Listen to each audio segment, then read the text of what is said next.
Shalom, selamat pagi anak-anak. Mari pada pagi hari ini kita mengucap syukur kepada Tuhan hingga saat pada hari ini kita diberikan kesempatan untuk belajar tentang bagaimana gereja yang sesungguhnya. Asal kata gereja dari bahasa Yunani, eklesia. Eklesia, keluar, klesia masuk atau memanggil, ya, yang artinya keluar dari kebiasaan yang buruk atau keluar dari kehidupan yang lama, masuk untuk dipanggil untuk mengikut Kristus. Gereja itu sesungguhnya kita yang dipanggil, kita yang keluar dari kehidupan yang lama, masuk ke dalam kehadirat Kristus, masuk dalam panggilan Kristus. Ketika kita sudah masuk dalam panggilan Kristus, kita dituntut untuk hidup sesuai dengan rencananya. Kita dituntut sesuai dengan firman-Nya. Ketika kita hidup di dalam firman-Nya, kita diajarkan untuk mengasihi. Kita diajarkan untuk mengasihi karena Tuhan kita Yesus Kristus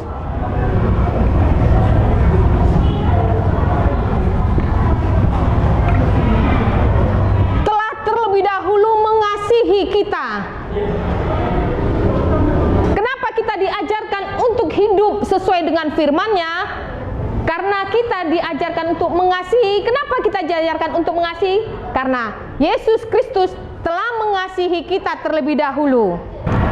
Pada waktu itu, gereja mula-mula dilakukan, terbentuk di Yerusalem. Waktu itu ketika 40 hari setelah Yesus bangkit naik ke surga. Yesus mati pada hari Jumat Agung. Hari ketiga Yesus bangkit. Hari ke-40 Yesus naik ke surga. Setelah Yesus naik ke surga, 10 hari kemudian murid-murid Yesus berkumpul di kota Yerusalem. Di sana mereka memuji, menyembah, mengagungkan, memuliakan nama Tuhan. Semua datang dari segala penjuru.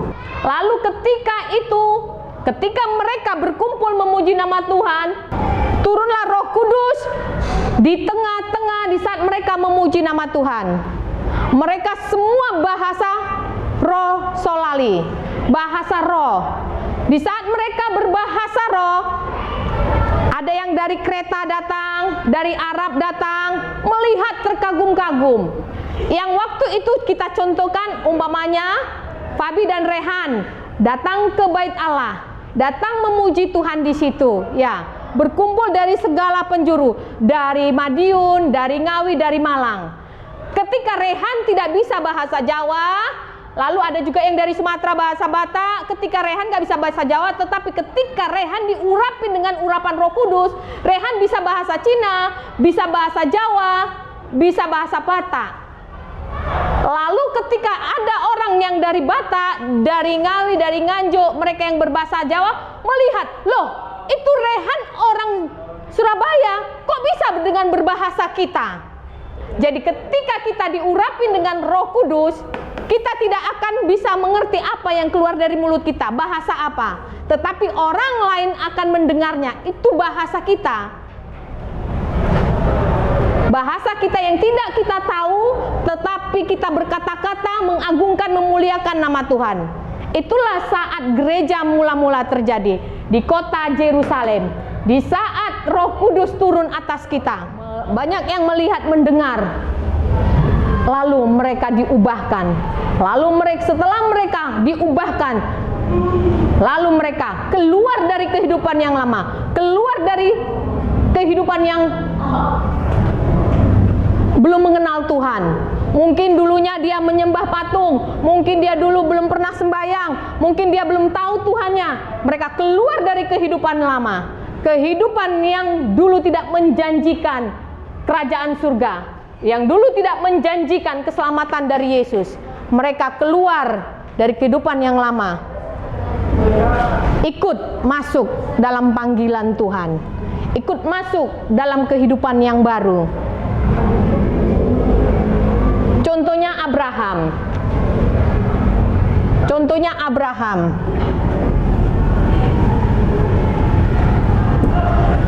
Abraham sebelum dipanggil Tuhan namanya Abram.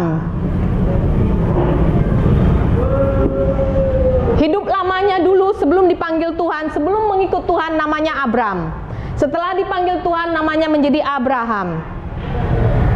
Dia diperintahkan Tuhan, ayo ikut aku Abraham, tinggalkan desamu, tinggalkan sanak saudara orang tuamu, ikut aku melayanin, ikut aku menyembah, ikut aku untuk memberitakan keselamatan itu.